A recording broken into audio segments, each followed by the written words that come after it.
Totoo bang may home visitation si Mocha Mocha at kaya kanyang i-report sa Credit Information Corporation o ang CIC?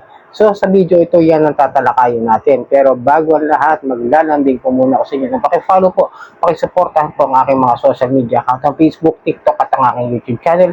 At kung nakatulong sa inyo yung video ito, malaking tulong po ang simpleng pag-like, malaking tulong din po ang simpleng pag-share at para updated po kayo sa mga videos na ginagawa natin dito about sa usapang online lending apps. Pakihit lang po ang notification bell. Disclaimer, hindi po ako nanghihikayat o nang simple na mangutang dito sa mga online lending apps.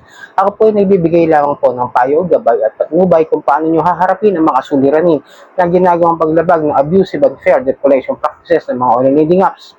At hindi rin po ako nangungonsinti na huwag magbayad ng utang at hindi rin po ako abogado. Ako po simpleng mamamayan na kagaya ninyo. Nagre-report lang din po ng mga abusive collection practices ng mga online lending apps. Ito po yung post sa isang Facebook page ng mga OLA Victims Community. Sinare niya lang ha. Parang tanong kasi siya na kung totoo ba to o hindi.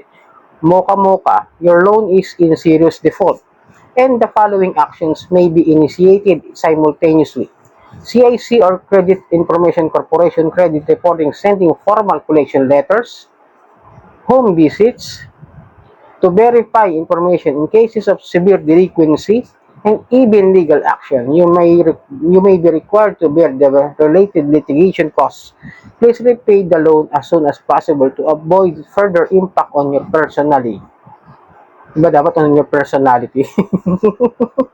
Ewan ko, kung tama ba to? Mali. Okay? So sabi dito, magre-report daw sila sa CIC tapos magpapadala ng mga formal collection letters. Okay, unahin muna natin yung CIC credit reporting, mga kadyani. Medyo mahalaga itong talakayin bago yung home visitation nila. Yung Credit Information Corporation po, malulungkot man akong sabihin sa inyo na they are accredited sa CIC. Legit po sila na sila ay submitting entities po o yung nagre-report ng mga may utang na hindi nakabayad diyan sa Credit Information Corporation. Legit po. At papakita ko po sa inyo yung picture ng submitting entities ng CIC at kasama po diyan si Copperstone Lending ngayon po. No? Nagkaroon sila ng accredited diyan before sila ma-revoke noon. Tapos yun nga, nakabalik na kasi sila sa SEC. Before sila ma-revoke noong 2024, naging submitting entities po sila. Maliwanag po. Ibig sabihin, they are formally forwarding records ng mga data na mga hindi nakakapagbayad ng utang. Kaya nga sabi ko sa inyo, maging maingat kayo dyan. Hindi po kasi ko masasabing illegal itong si Mocha Mocha, ito si Copperstone, no?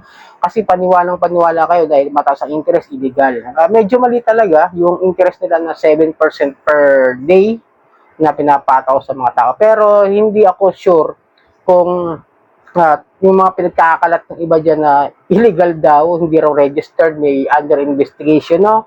Wala akong nakikitang pusang SEC about that. Pero ang katotohanan po, sila po ay SEC registered at kasama po sa list of recorded online lending platform at sila po ay submitting entity ng CIC. Kaya medyo mag-ingat po kayo sa pangungutang yan at makaka-apekto po talaga yan sa inyong credit score o credit history sa CIC, okay?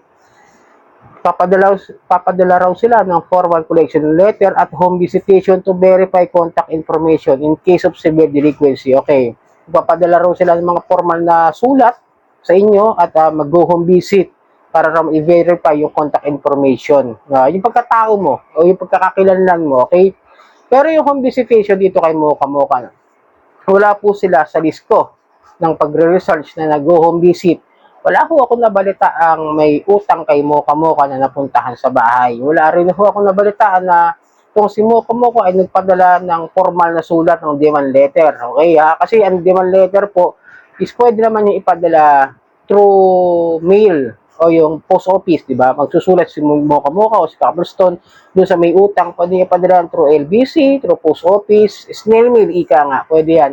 At pwede rin naman yung mga email hanggat maayos hanggat maayos yung pagkakasulat o yung pagkakadeliver ng email nila ng demand letter. Walang problema po doon. Okay, maliwanag kasi demand letter lang naman po yan. Ibig sabihin, reminder. Pero yung pag home visit, ulitin ko, wala ho ako nababalita. Nagpupunta yan si Mocha Mocha sa mga bahay-bahay o yung tinatawag ng mga field collection officer o agents, okay? Wala po. Then, pag dumating daw yung punto na sobrang delinquent ka na o sobrang tagal na ng utang mo, ay sasagawa sila ng legal action, no? Ito lang medyo masasabi ko is pwede, possible po na mabigyan talaga o mapagawaan kayo ng legal na action. Yung, ito nga, yung small claims. Pero, I doubt kung ang utang niyo maliit lang naman, kung mababa sa 10,000, medyo malabo, no? Depende pa rin naman yan kay Kaprestor o kay Muka-Muka kung magsasampan ng kaso yan.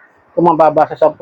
Pero, tumataas siguro kung malaki talaga yung utang ninyo, possible na makasuhan kayo ng small claims. Pero, ulitin ko, kung may issue sila ng harassment sa inyo at meron kayong mga ebidensya na sila ay nanghaharas, nanggugulo, namamahiya, they are invading your data contacts o yung mga contacts doon sa mga posts ninyo, yung inyong data privacy, yung mga hindi naman binigay na contact reference, tinawagan, at kung meron kayong sa tingin niya may paglabag, katulad sa kaibigan ko ngayon, kasama ko sa trabaho, no? Ngayon yung due date, tinawagan na yung asawa.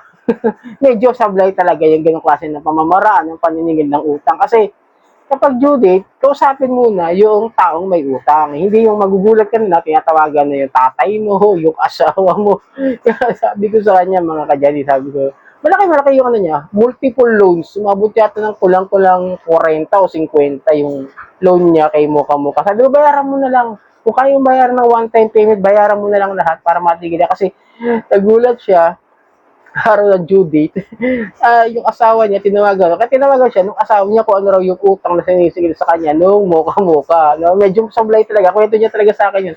Di ako nagbibiro, kasama ko sa trabaho ko ngayon, itong pinapasukan ko ngayon ng kumpanya. Kaya nga nagulat siya, bakit ganito yung content ko? Galit daw ba ako sa mga online edinger? Hindi ko ako galit. Ako ho'y nagbibigay po ng mga payo at gabay kung paano yung haharapin yung suliranin. Kaya nga sabi ko doon sa kaibigan ko, sa kasama ko sa trabaho, bayaran mo na lang. Kasi medyo mabigat talaga ang interest o yung pataw na tubo niya. Talagang mababaw ka sa utang. Kaya siya, nagulat siya na kala niya yung ginagawa niya pagluluno, yung tiyatapal niya, yung utang niya sa una, itatapal niya doon sa isa. Magre-renew siya doon sa sa bagong offer, kala niya kakatulong. Hindi niya alam, malulubog siya na malulubog dahil pag lumagpas ka sa isang araw lang, 7% na kagad yung utang sa ipapataw sa interest. No? Kaya medyo mahihirapan siya makaahon kung paano kung ang utang niya, isabihin mo nang nasa 10,000 mahigit, di, may 7%, di ba? Di 700. Paano kung lumagpas na 10 araw? Di may 7,000. Di ba? Tama ba? Mali. Yung tutubuin. Yung 10,000, iba pa yun. Yung pinaka-principal amount, di ba? Di magiging 17,000 na babayaran niya pagdating na 10 days overdue. Okay? No? Kaya sabi siya, maging maingat kayo sa pangungutang dito sa mga ganitong klase ng mga online lending app na rehistrado sa SEC at accredited na submitting entities ng CIC. Sana nakatulong po ang video to at muli maglalabing ako na pakifollow po at pakisuportahan po ang aking mga social media account na Facebook, TikTok at ang aking YouTube. Maraming po salamat sa ulitin.